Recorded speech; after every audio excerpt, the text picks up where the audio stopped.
Patrick, hit us with some stats, won't you? Captain Corelli's Mandolin was released on May the 4th, 2001. Sorry. Wow, so we just passed the 24th anniversary. That was it was released in the UK first, and then a month passed, June 20th, 2001, and they released it in France. And then 2 months passed, and they released it August 17th, 2001 in the United States. I'm guessing for reasons that we'll get into as we watch the film of like, oh, this is a fucking boring pile of shit. They were probably hoping it got that buzz, releasing it in Europe first. And then it's like, maybe the French audiences will go for it. No one's going Europeans are like, that does not sound like an Italian accent. That does not sound like a Greek accent. Europeans were that does not sound like a German accent. They're like, I remember World War II. It was not like this. Yeah, everybody just sat around and played music. That's what it was. They're all happy-go-lucky. Until the bad Nazis came. Yeah, until the bad Nazis came in. Yeah. Had a budget of $57 million. Which they were really going for that like Oscar bait box office epic. Yeah. And it failed spectacularly. Good production value, I guess. Yeah. I mean, it looked good. Yeah. It grossed $62 million. So technically made back its budget. But, we've said it many times. The advertising and all that kind of stuff costs an arm and a leg and isn't reported in this budget. So you need to make at least like 3 times. And I do not understand how they thought that Captain Corelli's Mandolin was going to make $150 million. I don't know. And also, we talked about it offline, but like people love this book. This book is actually really good. That's probably unlike why. this movie. Yeah. So I think a lot of people were very disappointed. The people who actually read the book and enjoyed the source material were really taken aback by what they got. Was this before or after Pearl Harbor came out? I think it was after. I feel like because I wonder if maybe they were thinking that they. I was going to say that time, like Band of Brothers, Saving Private Ryan, like World War II shit was hot back then. And yeah, but those were good, and this is not right. But I mean, that's where a lot of the copycats are going to come out, just trying to. Oh, what if we did a love story? True. And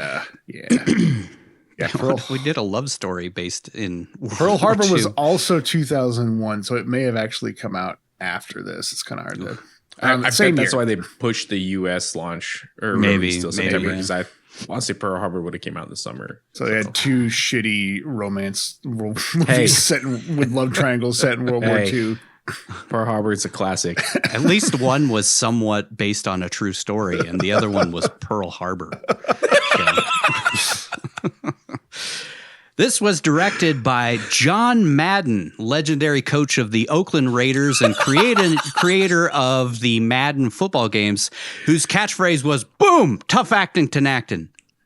Hey, so sorry. That would explain a lot if that was true. That would make a lot of sense. I hope they show Nick as John Madden directing this movie in the John Madden biopic. Be more Italian. No, sorry. Different guy, different John Madden. He's an English director who has mostly seemed to do these exact types of romantic films. Won a Best Picture Oscar for Shakespeare in Love, which I'm still mad about to this day because it was up against Saving Private Ryan. How movie's trash. Does Shakespeare in Love beat Saving Private Ryan for Best Picture? The Academy is stupid, and we should ignore it from here on out.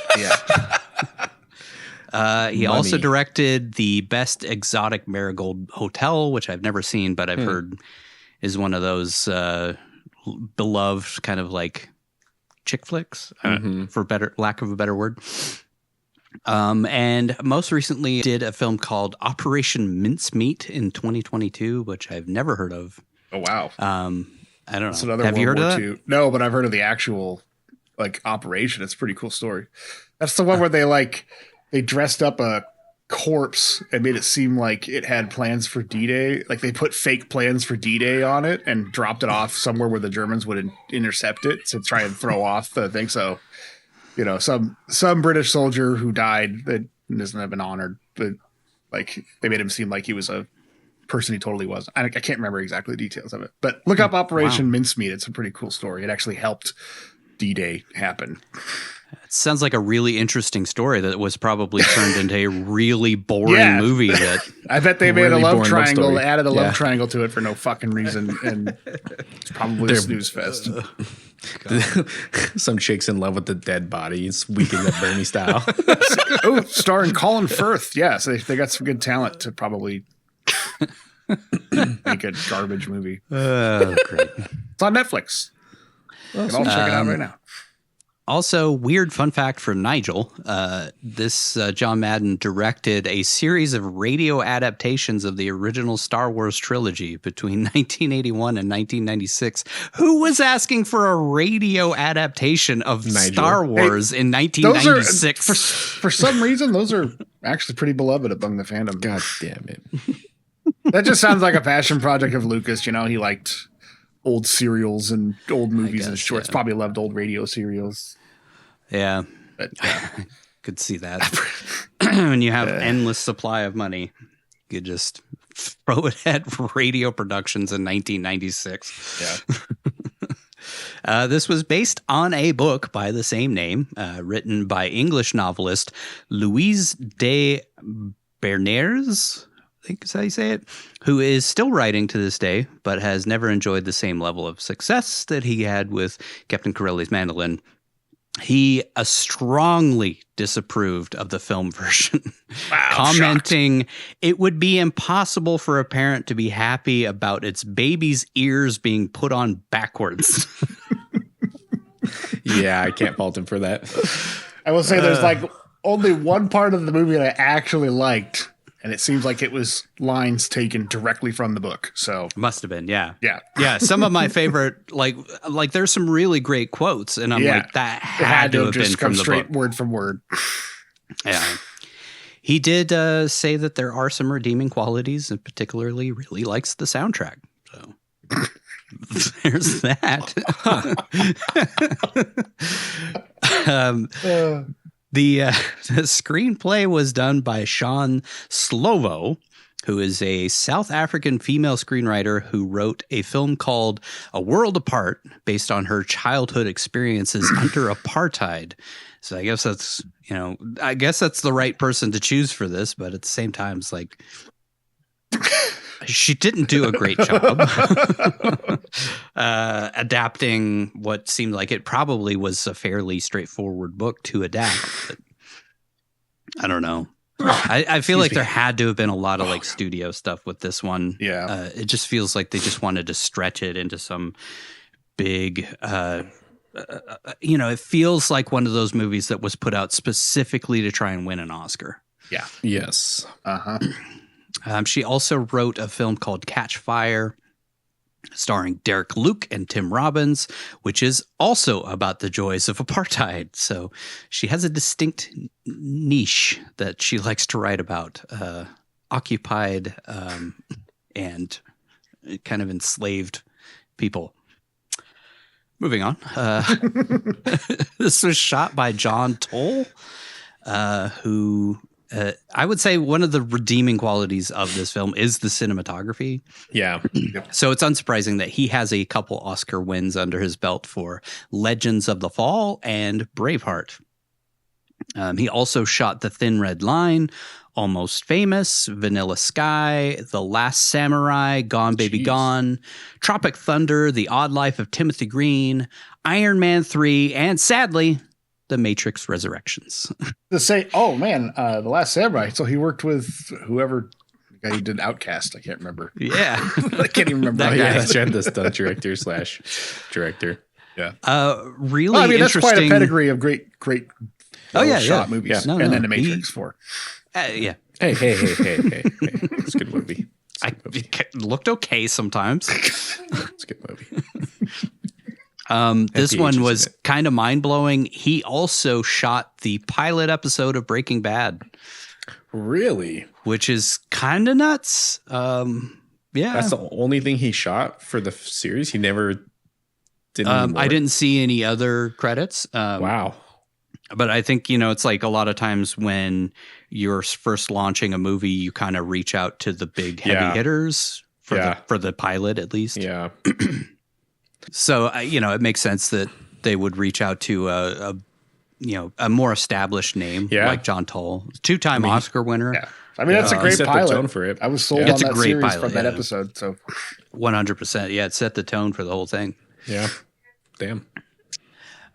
So that's, aside from the music, the one redeeming quality, according to the author. Yeah, the music's great. Edited by Mick Audsley. I think is how you say his name. He also edited 12 Monkeys, which is one of my favorites. Kind of a weirdly forgotten film. I don't know why, but I love 12 Monkeys. Dangerous Liaisons, Interview with a Vampire.